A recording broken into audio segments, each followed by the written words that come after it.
Bom dia, irmãos. Hoje nós vamos estudar a carta que Paulo escreveu aos Filipenses, capítulo 2, do versículo 12 ao 18. Nós estudaremos essa pequena porção, pequena, mas importante porção dentro do raciocínio do apóstolo Paulo, de toda a argumentação que vem sido trazida até então. Nós vimos que esta é uma igreja que foi fundada pelo apóstolo na sua segunda viagem missionária. Nós vimos que esta igreja é uma igreja que partiu de uma vontade soberana de Deus. Deus conduziu Paulo e Silas para aquela região, e então eles chegam até Filipos. Ali nós temos o nascimento daquela igreja, lá com Lídia, aquela vendedora de púrpura. Nós vimos o progresso dessa igreja, o quanto essa igreja cresceu, o quanto essa igreja sempre foi parceira de Paulo. E agora, 10 anos depois, Paulo está encarcerado, provavelmente em Roma, e esta igreja ainda se preocupa com Paulo. Essa era uma igreja agora estruturada, que já haviam bispos, que já haviam diáconos nessa igreja, como nós podemos ver nos primeiros versos. Era uma igreja estabelecida, mas mesmo assim essa igreja ainda se preocupava com Paulo, porque sabia da importância da obra missionária realizada por Paulo, como Paulo se doava pela pregação do evangelho. E agora Paulo está preso, prisioneiro de Jesus Cristo, como ele mesmo diz, como ele costuma dizer, prisioneiro de Jesus Cristo, necessitando de suprimentos financeiros para custear a sua prisão, algo comum naquela época. Os prisioneiros tinham que pagar, a família do prisioneiro tinha que pagar, e a igreja, como a família de Paulo, a igreja como sendo a filha de Paulo, envia então um dos seus líderes. Essa igreja abre mão de um dos seus líderes, Epafrodito, envia-o até Roma numa viagem de quase 1.000 quilômetros. Epafrodito quase morre nessa viagem, mas ele consegue chegar lá, entrega os donativos a Paulo, a oferta, para custear a estadia de Paulo ali, para suprir as suas necessidades. Epafrodito fortalece a fé de Paulo, é fortalecido. Epafrodito então leva um relatório para Paulo. Certamente Paulo, como pai na fé daquela igreja, a primeira coisa que Paulo fez é: como que está aqueles irmãos? Como está Evódia? Como que está Sintique? Como que está Ciclano, Beltrano? Paulo poderia citar os nomes, porque ele conhecia aquela igreja, porque ele fundou aquela igreja. Então Epafrodito certamente faz um relatório daquela igreja. E Paulo agora escreve uma carta, e conforme nós vamos ver a partir do versículo 19, Paulo ele anuncia nesta carta que ele está enviando Epafrodito novamente, e o porquê ele está enviando Epafrodito. Paulo diz que ele pretende enviar Timóteo e Epafrodito. E junto com Epafrodito, nesta ocasião, quando Epafrodito retorna, ele leva esta carta em suas mãos. Ele leva esta carta contendo agradecimento a Deus pela vida dos irmãos. Basicamente, o conteúdo da carta é essa: uma nota de louvor a Deus pelo que Deus fez na vida desses irmãos, a ponto deles se doarem por Paulo ainda. Paulo escreve a carta da alegria, porque Paulo olha para aquela igreja e ele sente aquele orgulho saudável, orgulho de um pai ao ver um filho crescendo, evoluindo. E agora Paulo também precisa tratar de alguns problemas, como um pai faz. Paulo elogia aquela igreja pelo que a igreja tem feito. Paulo também traz um relatório da sua estadia naquela prisão, do seu sofrimento. Paulo acalma o coração daqueles irmãos que certamente estavam preocupados com relação ao seu sofrimento. Paulo diz: calma, meus filhos, não se preocupem. O meu sofrimento tem servido para a expansão do evangelho. Nós vimos que Paulo coloca o evangelho como uma lente, e ele enxerga essa situação tendo a lente do evangelho, e isso mudou tudo. Por Paulo olhar a circunstância, o seu sofrimento tendo o evangelho como uma lente, isso fez Paulo ver o seu sofrimento de maneira diferente. Paulo pôde agradecer a Deus pelo seu sofrimento. Por quê? Por causa do evangelho. Nós vimos então que para Paulo, desde as primeiras linhas dessa carta, para Paulo o evangelho é central. Tudo que Paulo vai falar aqui, os seus agradecimentos giram em torno do evangelho. O seu sofrimento, o relato do seu sofrimento é visto com as lentes do evangelho. E agora Paulo também precisa corrigir problemas que havia naquela igreja. Problema de relacionamento pessoal, os irmãos não estavam vivendo em harmonia, estava havendo um desacordo entre eles, falta de harmonia, Evódia e Sinti que estavam vivendo em desarmonia, nós vamos tratar disso mais para frente. E Paulo precisa tratar desses problemas pontuais. Paulo poderia ser apenas um moralista e dizer apenas, olha, para de fazer isso. Vivam em harmonia. Viver em desarmonia é muito feio. Isso seria moralismo? Qualquer ensinamento a parte do evangelho é moralismo. Paulo não faz isso. Paulo apresenta a solução para esse problema de falta de harmonia, falta de unidade. Paulo apresenta o evangelho como a solução para esse problema, porque o evangelho é a solução para os nossos problemas. Paulo então mostra àqueles irmãos que eles precisam permanecer firmes num só espírito e lutarem unanimemente pela fé evangélica, ou seja, pela fé do evangelho. Se esses irmãos olharem com a ótica do evangelho, certamente eles abandonarão esta prática perniciosa no meio da igreja. Nós vimos na semana passada, nós vimos no sermão passado, que Paulo faz a exposição do evangelho em toda a sua profundidade. O capítulo 2, do versículo 5 até o versículo 11, que foi a última exposição que eu fiz, que foi o último sermão que eu preguei, ali nós temos o evangelho em toda a sua profundidade. O evangelho está no centro dessa epístola. O evangelho está no centro dos pensamentos de Paulo, e tudo que Paulo vai falar nesta carta tem o evangelho como base. Tem o evangelho como base, porque o evangelho é central na vida de Paulo e deve ser central na minha e na sua vida. Se nós olharmos o Covid com as lentes do evangelho, teremos uma percepção diferente daqueles que não têm o evangelho. Se nós olharmos o desemprego com a lente do evangelho, nós teremos uma ação, uma atitude diferente daqueles que não conhecem o evangelho. Se nós olharmos as desavenças, as dificuldades de relacionamento que temos uns com os outros aqui dentro da igreja, tendo o evangelho como lente, facilmente a paz imperará no nosso meio. A discórdia será desfeita.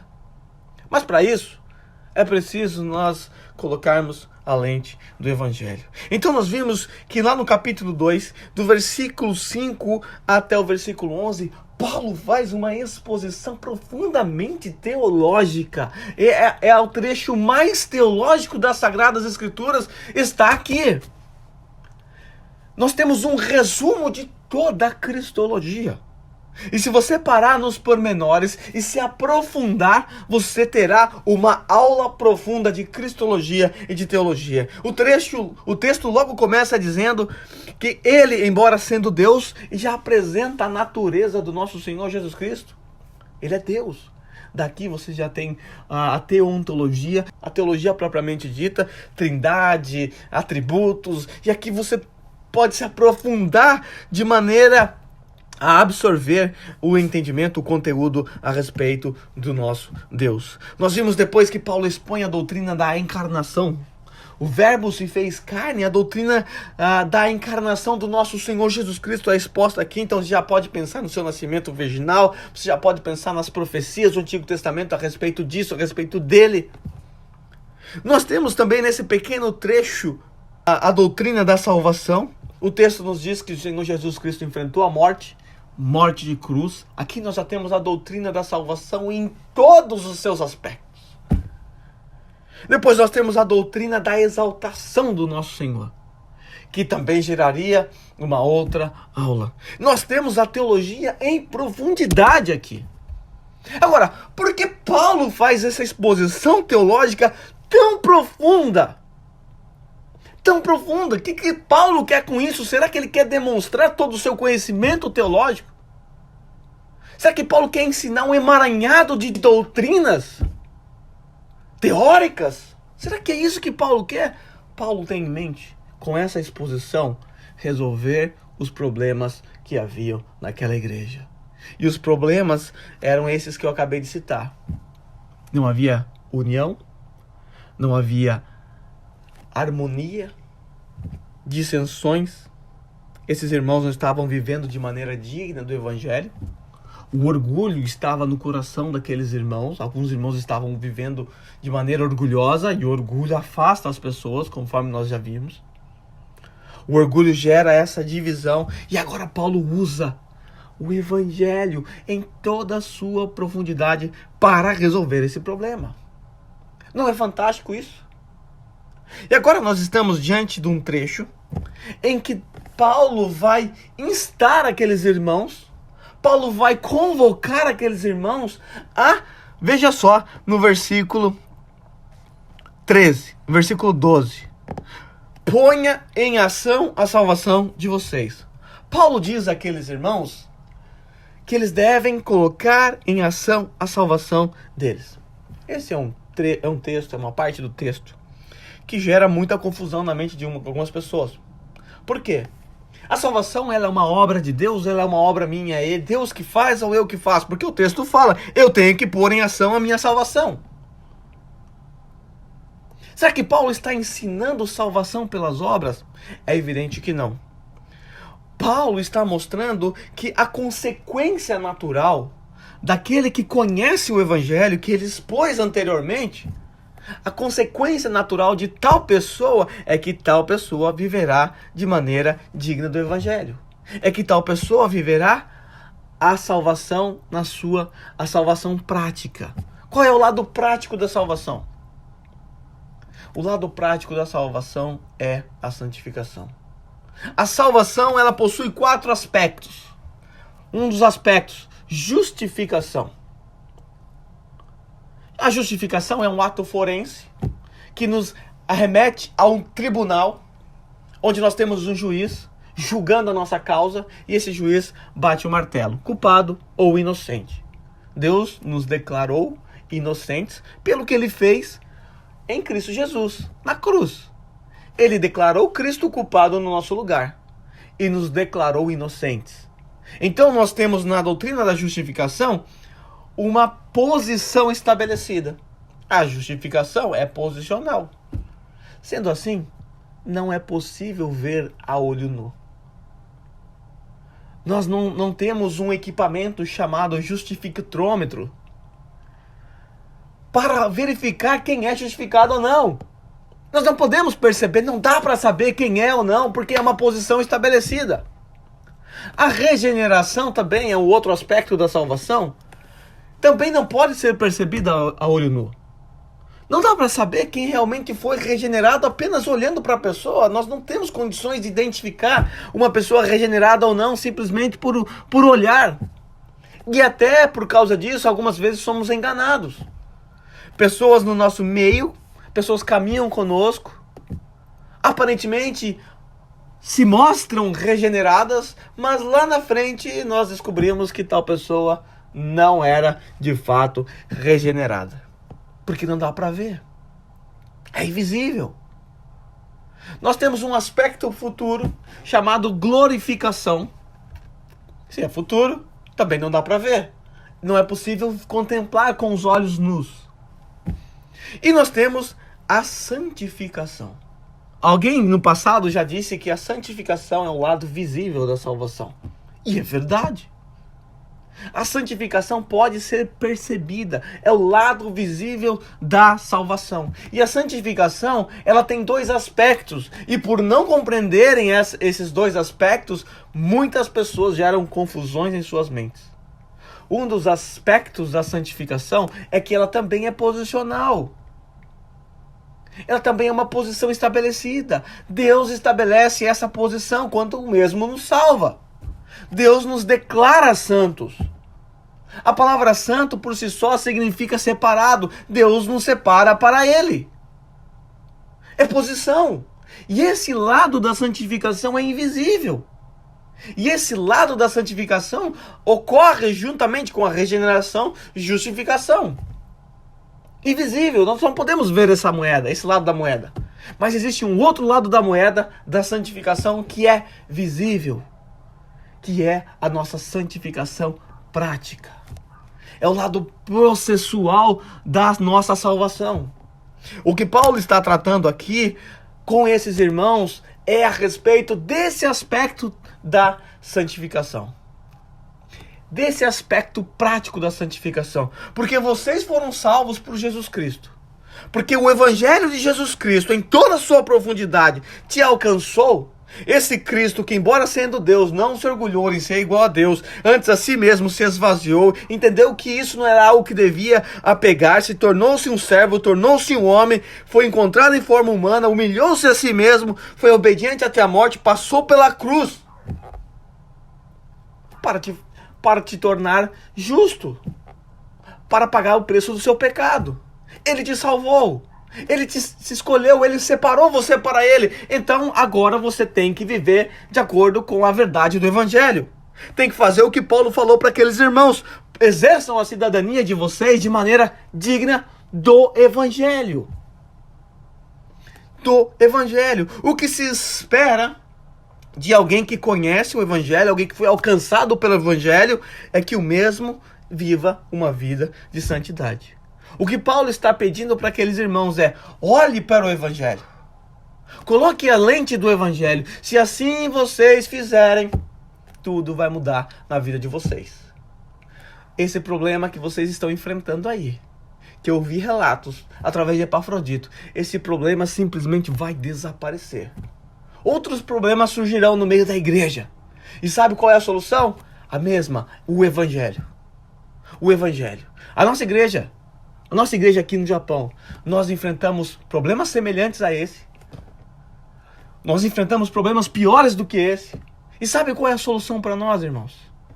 A mesma, o Evangelho. Quando nós olhamos para o versículo 12, Paulo ele usa uma palavrinha de conexão. Ele diz: assim, meus amados.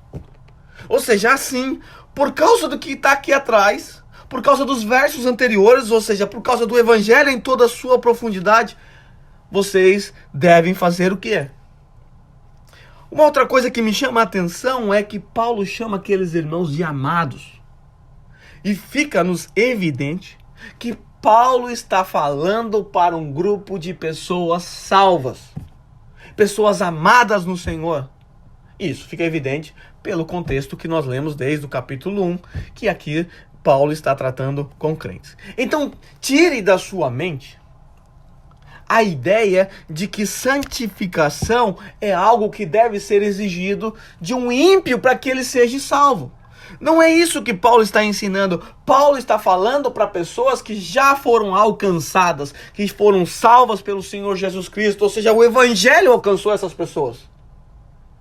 Depois que essas pessoas são alcançadas pelo Evangelho, então elas devem, depois que a sua posição de santo é estabelecida por Deus, elas devem viver a santidade na sua vida prática. Paulo chama aqueles irmãos de amados. Por quê? Porque eles foram alcançados pelo Evangelho que está exposto nos versos anteriores. Paulo diz a eles: como sempre vocês obedeceram, não apenas na minha presença, porém muito mais agora na minha ausência. Paulo diz que aqueles irmãos, eles eram obedientes, eles sempre obedeceram. Olha a palavra que Paulo usa. Obediência contínua. Vocês sempre obedeceram. Aqui nós temos o segredo da santificação. Um dos segredos da santificação. Ah, eu quero ser santo. O que eu faço para ser santo? Obedeça a palavra de Deus. A obediência à palavra de Deus, ela te leva à santificação. Ela aumenta a sua santidade processual. A obediência à palavra de Deus é o meio que Deus proveu para a nossa igreja nos aproximarmos dele em santidade. Esses irmãos sempre obedeceram a Deus.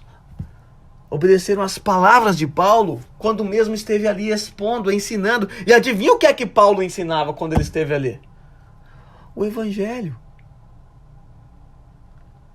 Esses irmãos obedeceram a Paulo, às palavras de Paulo. Nós não temos o apóstolo Paulo hoje no nosso meio. Porém, nós estamos diante de uma carta escrita por Paulo. que, inspirado pelo Espírito Santo, envia esta carta para aquela igreja, e Deus, na sua infinita sabedoria, faz com que esta carta chegue às nossas mãos hoje, para que Deus fale conosco, e nós precisamos fazer como esses irmãos de Filipos, sempre obedecer a palavra de Deus. É o processo de santificação, parte de um coração disposto a obedecer. Eu quero ser santo, mas não quero obedecer a palavra de Deus. Me desculpe, vai caçar sua turma. Me desculpe, você não quer ser santo coisa nenhuma. Obediência à palavra de Deus. Esses irmãos obedeciam à palavra de Deus. E Paulo diz que eles devem agora obedecer muito mais agora na ausência. Por quê? Porque a nossa obediência não deve estar cativa a uma pessoa. A nossa obediência deve estar cativa a Deus. Nós obedecemos não porque o pastor está vendo. Nós obedecemos não porque irmãos estão vendo, não porque minha esposa está vendo, meu filho está vendo. Nós devemos obedecer por causa de Deus. Paulo diz, eu não estou presente. Eu não estou aí. Vocês devem obedecer ainda mais. Porque a obediência de vocês não deve ser cativa à minha pessoa. Deve ser cativa a Ele. Por quê? Porque não foi Paulo que morreu naquela cruz. Não foi Paulo que era Deus e não considerou que ser Deus era algo que devia pegar. Foi o Senhor Jesus Cristo.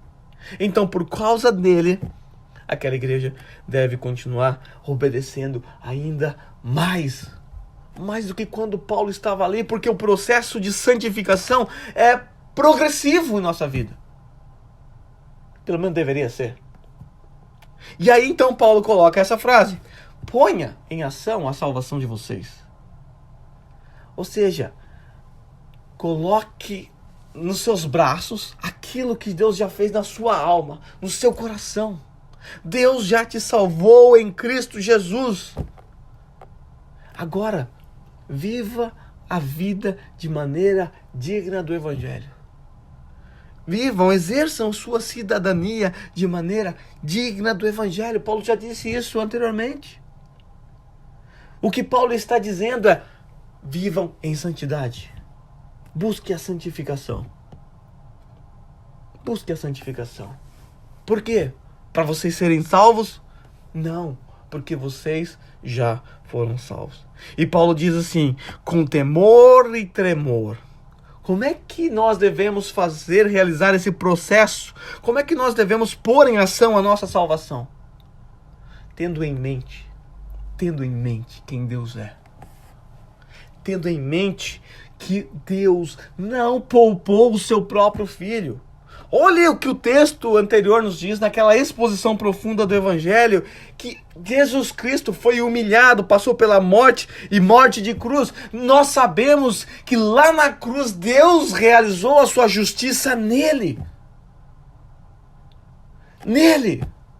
A Bíblia nos diz que ele não tem pecado, que ele não cometeu pecado, mas que ele se fez pecado por nós, para que em Deus fôssemos feitos justiça de Deus. Aquele que não cometeu pecado se fez pecado por nós, para que em Deus fôssemos feitos justiça de Deus. Eu não sei se você entende a profundidade desse texto, mas lá na cruz, Deus tratou aquele Senhor Jesus, o Deus encarnado, aquele perfeito, aquele cordeiro puro, santo, sem mácula, aquele que não cometeu nenhum pecado. Deus o tratou naquela cruz, como se ele tivesse cometido todos os pecados. Todos os pecados, assim a justiça, a ira de Deus foi derramada sobre o seu próprio Filho. Deus não poupou o seu próprio Filho. Nós estamos diante de um Deus que nos salvou sim em amor, que nos salvou porque nos ama, sim, mas não se esqueça, você está diante de um Deus que não poupou o seu próprio Filho. Se você olhar para o Evangelho, para a exposição do Evangelho e enxergar um Deus cor-de-rosa, um Deus Papai Noel, como é pintado por aí por muitos pregadores do coaching, sinto muito, você não entendeu o Evangelho. Ele é amoroso, sim, ele é amor, mas ele também é justo, e a sua justiça foi ao ponto de matar o seu próprio Filho.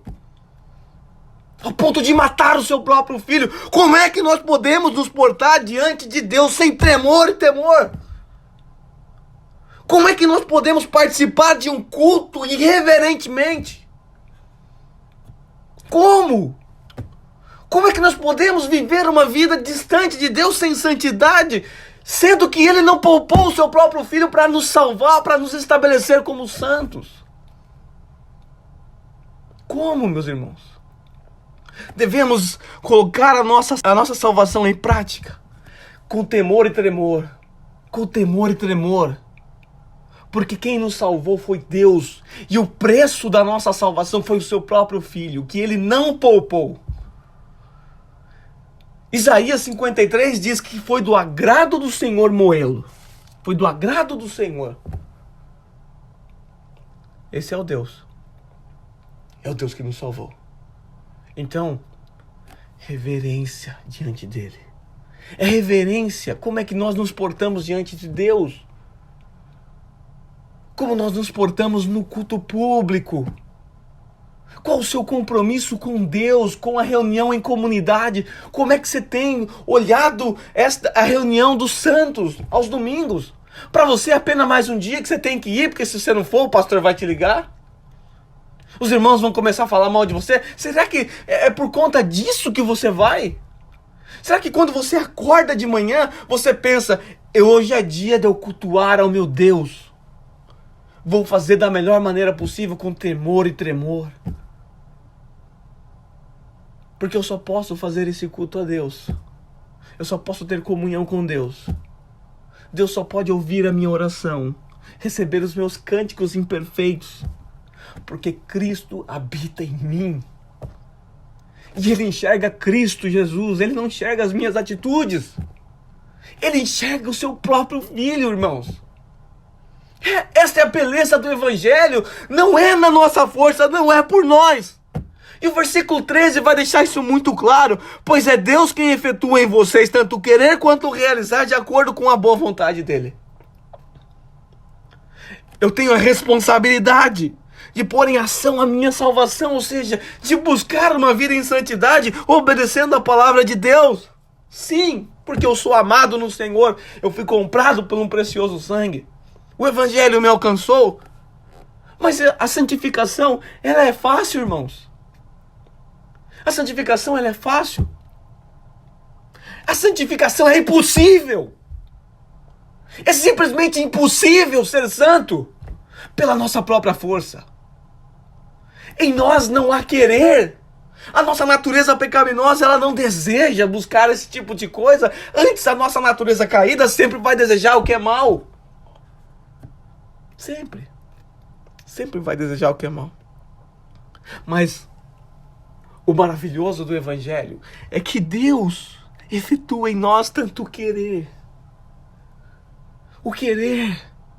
Deus está nos dando as ferramentas necessárias para buscarmos uma vida de santidade.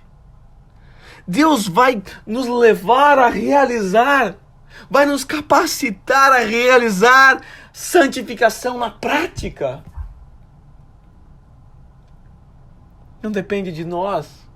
Nós temos a nossa responsabilidade, temos que nos esforçar, obedecer, colocando a nossa salvação em prática. Mas não se esqueça, só é possível porque Deus habita em nós. Só é possível porque somos templo do Espírito Santo. E Ele nos capacita, Ele move o nosso querer.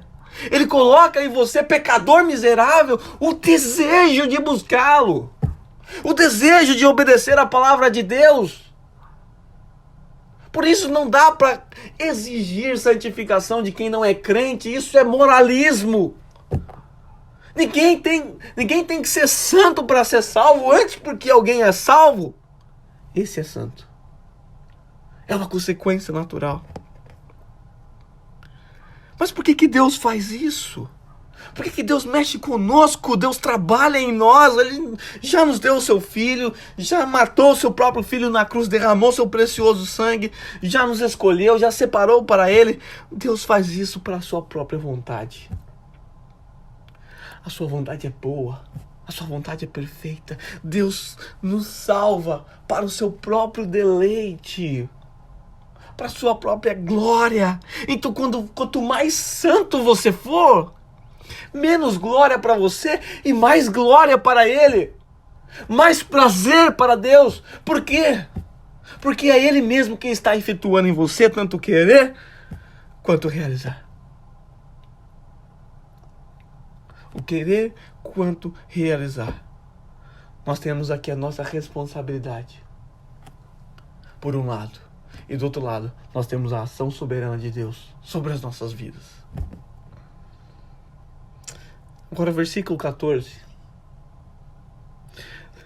Tendo o Evangelho como a lente, depois de nós olharmos para o capítulo 2, versículo 5 em diante, aquela exposição profunda do Evangelho, depois que esses irmãos foram levados a refletir sobre a salvação deles, como eles devem viver, como eles devem se portar diante de Deus. Agora o texto nos diz, Paulo começa então a dar algumas ordens no imperativo. Olha só que fantástico. Paulo faz isso depois de expor profundamente a doutrina de Cristo. Depois de expor a ortodoxia, a doutrina reta, a verdadeira doutrina, a doutrina profunda. Agora Paulo exige uma ortopraxia daqueles irmãos, uma prática de vida correta. Paulo diz no versículo 14, diz assim: façam tudo sem queixas nem discussões.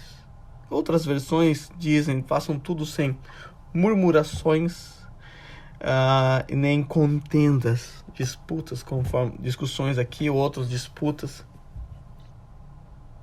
Irmãos, todo e qualquer pecado, toda e qualquer luta que enfrentaremos ou que enfrentamos agora, só pode ser vencido se nós colocarmos a lente do Evangelho. Eu pergunto a vocês, como pode alguém viver murmurando? Como podemos viver em murmuração, nos queixando de tudo, reclamando de tudo? Como podemos ser assim, depois de olharmos para o Evangelho e vermos que aquele que era Deus, que é Deus, se fez um homem, morreu naquela cruz, foi levado para o matadouro como uma ovelha muda? Cristo tinha todas as motivações para se queixar, para murmurar naquela cruz. Ele não cometeu nenhum pecado. Nenhum pecado. Cristo não cometeu nenhum. Ele não merecia estar lá. Eu merecia estar lá. Você merecia estar lá. Mas ele não murmurou. Ele enfrentou a pior das situações que possamos ou que podemos imaginar. E eu não estou falando da morte sofrida pelo Império Romano, a morte infligida pelo Império Romano, os açoites, que certamente causaram muitas dores. Eu não estou falando dos pregos cravados em suas mãos, que sim, Jesus Cristo como homem sentiu muitas dores. Eu estou falando de algo que você não experimentou. E não vai experimentar, porque Ele experimentou no seu lugar. Eu estou falando da ira eterna de Deus. A ira eterna de Deus, Cristo Jesus enfrentou o pior pesadelo que alguém pode enfrentar. E muitos vão enfrentar porque não conhecem o Evangelho. Não conhecem o Evangelho. Cristo enfrentou a ira de Deus e Ele não reclamou. Ele voluntariamente se doou sem reclamar. Como eu posso reclamar? Como eu posso viver a vida de maneira murmurenta, reclamando de tudo? Ele não reclamou. Ele foi levado como uma ovelha muda ao matadouro. Meus problemas são maiores do que isso. O meu sofrimento foi maior do que o de Cristo na cruz, quando enfrentou a ira de Deus Pai. Não, então nós devemos viver de maneira digna do Evangelho. Se nós colocarmos a lente do Evangelho, nós nos sentiremos envergonhados de reclamar. E somos campeões nas reclamações. Convenhamos. Reclamamos do tempo, reclamamos do trabalho, se tem muito tá ruim, se tem pouco tá ruim. Nós reclamamos de tudo, irmãos, de tudo. Murmuramos de tudo, nada tá bom, a igreja não tá boa, os irmãos não estão bom, o pastor não tá bom, meu marido não tá bom, meu trabalho não é bom, nada é bom. Nada é bom. Você se esquece que tudo é graça de Deus, tudo é pela graça de Deus. Se nós colocarmos a lente do Evangelho e olharmos para essas situações, essas circunstâncias, meus irmãos, só sobrará gratidão em nossos corações. Tô desempregado? Tô. Mas se tá aí, Cristo me salvou. Eu tenho aquilo que é mais importante, eu sou filho dele. Eu sou filho dele. Ele vai cuidar de mim. Ele vai me ajudar. Eu preciso confiar nele. Deus me deu o seu próprio filho. Você acha que ele não vai te dar comida? Você acha que ele não vai cuidar de você? O que é comida? O que são alimentos? O que é as necessidades básicas perto do que ele deu? Ele deu o que ele tinha de melhor, o seu próprio filho, ele mesmo se deu, se doou. E o texto diz também, não façam tudo sem queixas nem murmurações. Se colocarmos a lente do Evangelho, não vai sobrar espaço nenhum para a gente murmurar. Nem discussões, e a palavra contenda aqui, ela é mais apropriada. Por quê? Porque esse era o contexto que aquela igreja estava vivendo. O orgulho havia gerado dissensões, contendas. Nós vamos ver depois, mais para frente, lá no capítulo 4, versículo 2, Paulo rogando a Evódia e Sintique que elas deveriam viver em harmonia no Senhor. Contenda, estava havendo contenda, dissensões entre elas, divisões. Barreiras foram criadas entre essas irmãs e outros irmãos. Como é que a gente resolve esse problema? Como é que Paulo resolve esse problema? Da mesma forma, irmãos. Pelo Evangelho. Através do Evangelho. Se alguém tem a compreensão do Evangelho, se alguém entender o que Cristo fez naquela cruz, esse jamais criará contendas no meio da igreja. Jamais olhará para o seu irmão com olhares altivos, com pensamentos pecaminosos. Por quê? Porque saberá, se conhecer o Evangelho em toda a sua profundidade, saberá que você e esse irmão estão no mesmo patamar, estão no mesmo pé de igualdade. Ambos eram pecadores miseráveis, merecedores da ira de Deus. Ambos foram salvos, comprados pelo mesmo preço. Como eu posso menosprezar o meu irmão? Como eu posso ser orgulhoso a ponto de colocar meu irmão abaixo de mim? Eu não posso fazer isso se eu entender o Evangelho. Eu não posso criar divisões, dissensões dentro da igreja, porque Cristo é que uniu a igreja. Cristo comprou a igreja com o seu precioso sangue, ele uniu. Olha o que Deus fez com a igreja. A igreja é sobrenatural. Olha o que Deus fez. Quando nós lemos lá em Efésios, Paulo fala que Deus pegou os gentios, pegou os judeus. O povo irreconciliável. Gentios e judeus não comiam juntos. Não havia afinidade. Não havia amizade. Muito pelo contrário. Era inimaginável você ver judeus e gentios trabalhando junto. Mas olha o que a Bíblia fala. Que Deus, pelo Evangelho, pelo que Cristo fez na cruz, Deus fez dos dois povos um único povo. Um único povo. Deus uniu aquilo que era inimizade. Deus uniu um povo que dificilmente, e era impossível mesmo, eles viverem em harmonia. O Evangelho uniu. E agora, nós vamos criar discórdia. Nós vamos criar dissensões. Nós vamos criar divisões na igreja. Deus uniu a igreja. Deus uniu pessoas de diversas classes, diversas categorias, diversas formas de pensar. Deus colocou todas no mesmo corpo. todas no mesmo corpo. Se eu entender a profundidade do Evangelho, o que o Evangelho fez em Cristo Jesus, jamais criaria dissensões, divisões, contendas. Jamais. Antes, eu seria alguém pacificador. Quando nós vemos, às vezes, um irmão com problema com o outro e uma das partes vem conversar, geralmente a gente põe mais lenha na fogueira. Geralmente nós tendemos a colocar um contra o outro, quando na verdade nós deveríamos ser pacificadores. Deveríamos apontar para o Evangelho e dizer: meu irmão, perdoe a ofensa que esse irmão lhe causou. Perdoe. Vai ter com teu irmão. Ele foi comprado com o mesmo sangue que você. A salvação daquele irmão custou o mesmo preço da sua salvação. Vocês estão no mesmo patamar. Vocês estão na mesma classe. Vocês são pecadores regenerados, justificados, santificados. Perdoe, seu irmão, como Cristo te perdoou, como Deus te perdoou. Então, irmãos, qualquer tipo de pecado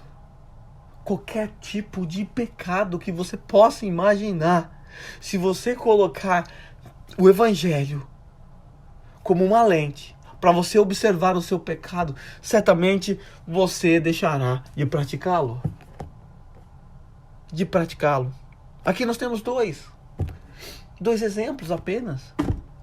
Mas você deve avaliar a sua vida. Avaliar os pecados que você tem cometido com frequência. E colocar o Evangelho como lente, se você é alguém que reclama de tudo, que murmura de tudo. Coloque o Evangelho. Veja como você tem se portado diante das situações. Se você é alguém que tem menosprezado o corpo de Cristo, causado discórdia, desavenças no nosso meio, olhe para o Evangelho. Olhe para o Evangelho. Se você está com dificuldade com algum irmão ou irmã dentro dessa igreja, você não consegue se relacionar, você não tem prazer de estar com esse irmão ou com essa irmã, coloque a lente do Evangelho. Coloque a lente do Evangelho e mude a sua atitude. Mude o seu comportamento. Isso é pôr a nossa salvação em prática. Pôr em ação a nossa salvação. É dessa forma, pela graça de Deus, pelo Evangelho, que é o background que está por detrás de nós. Paulo diz àqueles irmãos: façam tudo sem queixas nem discussões, para que, olha a finalidade, para que venham a tornar-se puros e irrepreensíveis. Pureza, para que haja pureza no corpo de Cristo, para que haja pureza na sua vida, é santidade, para que você se torne irrepreensível, para que nós nos tornemos irrepreensíveis, não dados à repreensão constante, vez ou outra. Precisamos ser repreendidos. Mas o texto está falando de pessoas que o tempo todo precisam ser repreendidas. Por quê? Porque não vivem de maneira digna do Evangelho. Paulo diz: para que venham a se tornar filhos de Deus inculpáveis no meio de uma geração corrompida. Nós já somos filhos de Deus. Porém, Paulo diz: inculpáveis no meio de uma geração corrompida e depravada, na qual vocês brilham como estrela no universo. O Evangelho deve fazer isso em nossa vida. O Evangelho deve nos levar a brilhar nesse mundo corrompido e caído. E como é que a gente faz para brilhar? Como a gente faz para brilhar no mundo corrompido e caído, depravado? Através da santificação. Através da santificação. Será que quando as pessoas nos observam na fábrica trabalhando, elas percebem uma luz brilhando?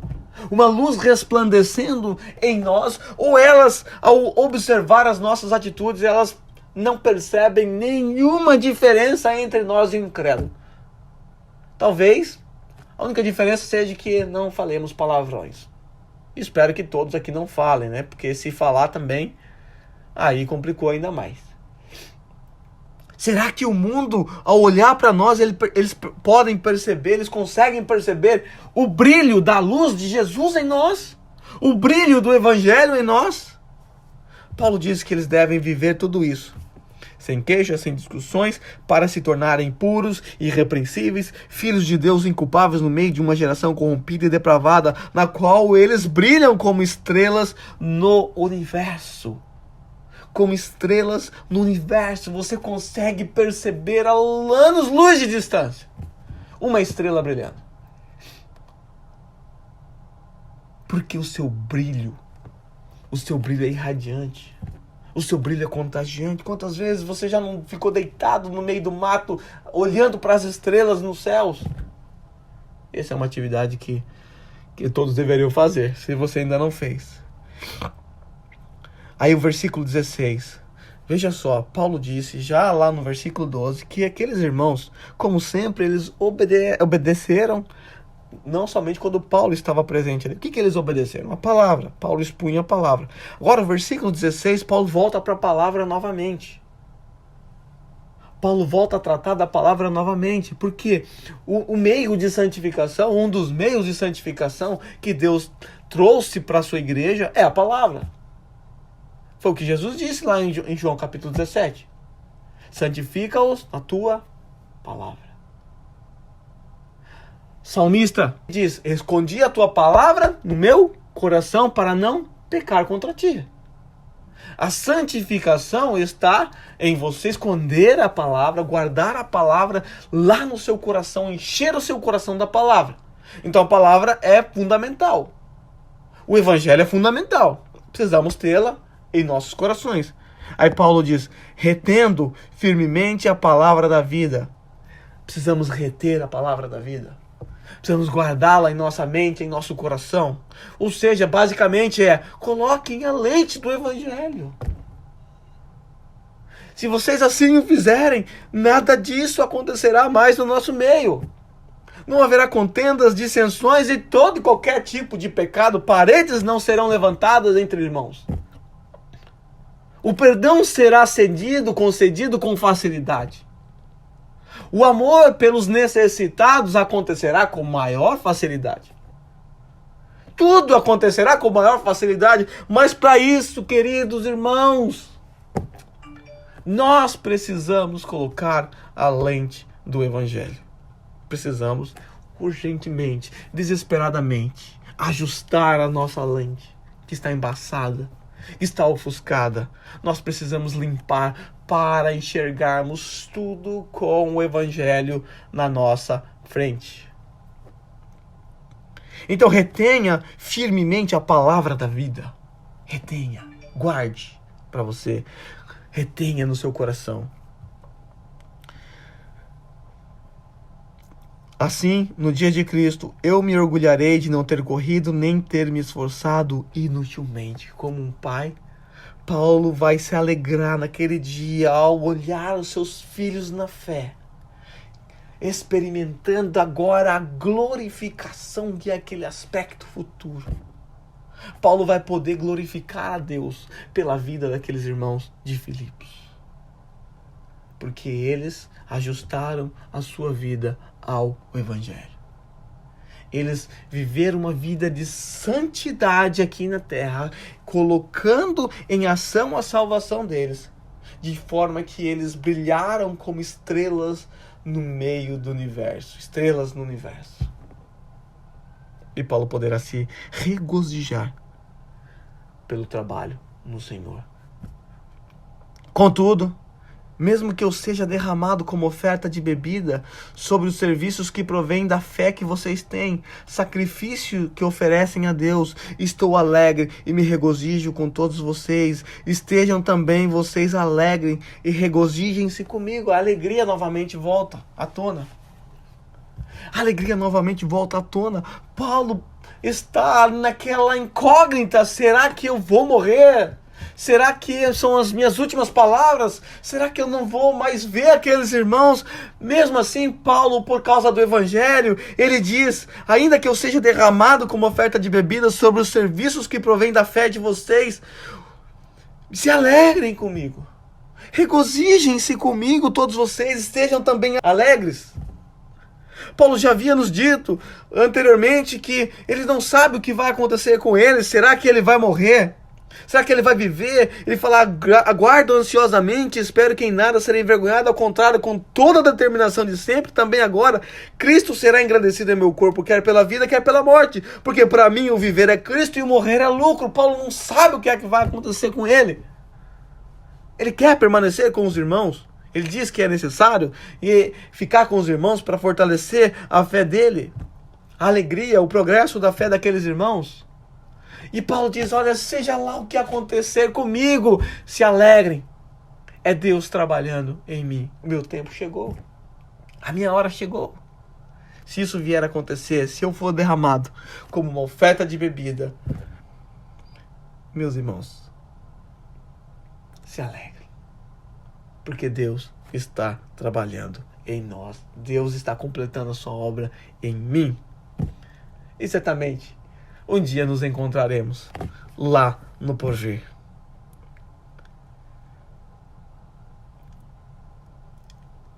Esta é uma exposição bem simples, irmãos.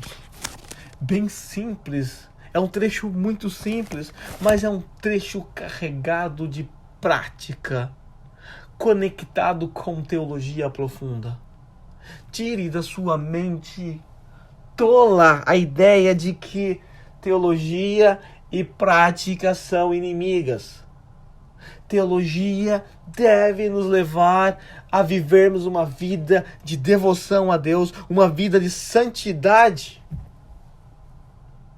Eu sei que muitos não fazem. Eu sei que muitos usam a teologia apenas para orgulho, para conhecimento teórico, para esnobar aqueles que não conhecem, se orgulhar daquilo que sabe. Mas está errado. A nossa teologia deve nos levar a sermos mais humildes, porque a teologia nos revela Deus.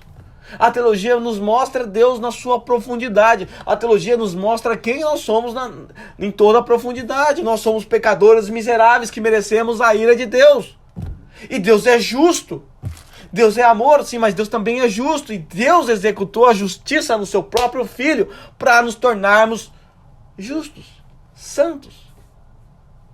Santos. Meus irmãos, diante desta palavra do apóstolo Paulo, diante de tudo que foi dito até agora, eu quero apenas dizer a vocês as mesmas palavras que Paulo disse àqueles irmãos. Não importa, versículo 27, não importa o que aconteça, irmãos, não importa. Não importa a crise, não importa a Covid, não importa o desemprego, não importa a enfermidade, não importa se o irmão olhou torto para você. Não importa nada disso. Exerçam a sua cidadania de maneira digna do Evangelho. Esse é o desafio de Paulo para nós. Esse é o desafio da palavra de Deus para nós. Que exerçamos a nossa cidadania. Nós somos cidadãos dos céus. Que nós exerçamos a nossa cidadania de maneira digna do Evangelho. Que o Evangelho seja a lente que norteie as nossas vidas. Que o Evangelho seja o norte para as nossas vidas. Que façamos tudo através das lentes do Evangelho. Se assim o fizermos, conseguiremos fazer o que Paulo diz, colocar em ação a nossa salvação. E o resultado de pôr em ação a nossa salvação é que nós serviremos a Deus com temor e tremor. E o resultado é que nós viveremos uma vida de santidade. Para isso, precisamos, como sempre, obedecer à palavra de Deus. Como sempre, nós devemos reter firmemente a palavra da vida em nossos corações, para que possamos assim viver uma vida em santidade. Porque Deus é santo e nós somos pecadores. Porque Deus é santo e para nos relacionarmos com Ele, temos que sermos santos. Para nos relacionarmos com Deus, precisamos de santificação. E graças a Ele, graças ao próprio Deus, Ele estabeleceu a nossa posição de santo na eternidade passada. Então, posicionalmente, todos nós regenerados somos santos. E precisamos agora, mais do que nunca, colocar em ação a nossa salvação, para que o Evangelho resplandeça no meio das trevas, para que as pessoas que estão à nossa volta possam contemplar o brilho do Evangelho que está em nossas vidas. Para que, ao olharem para as nossas vidas, as pessoas se interessem por ouvir o Evangelho. As pessoas percebam a diferença, o brilho da luz. E assim desejem conhecer mais e mais do Evangelho. E aí você, que conhece o Evangelho com toda a profundidade, você terá a oportunidade de pregar o Evangelho a tal pessoa. Que Deus nos guarde. Que Deus preserve a nossa igreja de vivermos nesse mundo caído, nesse mundo corrompido. Que Deus nos preserve, que Deus nos leve a cada vez mais a olharmos toda e qualquer circunstância tendo o Evangelho como uma lente. E que Deus nos perdoe. E que Deus nos perdoe mais uma vez pelos pecados que temos cometido com frequência. Seja ele as queixas, as discussões, as murmurações, as dissensões, as contendas. Seja ele o que for, seja qual pecado for. Senhor, nos perdoe. Nos perdoe, porque nós só pecamos. E só continuamos a pecar porque nos esquecemos de olhar para o Evangelho. Nos esquecemos de contemplar as verdades do Evangelho. Nos perdoa, Senhor. Nos ajude a viver em santidade aqui nessa terra. Isso é o que eu peço ao Senhor, no nome santo de Jesus.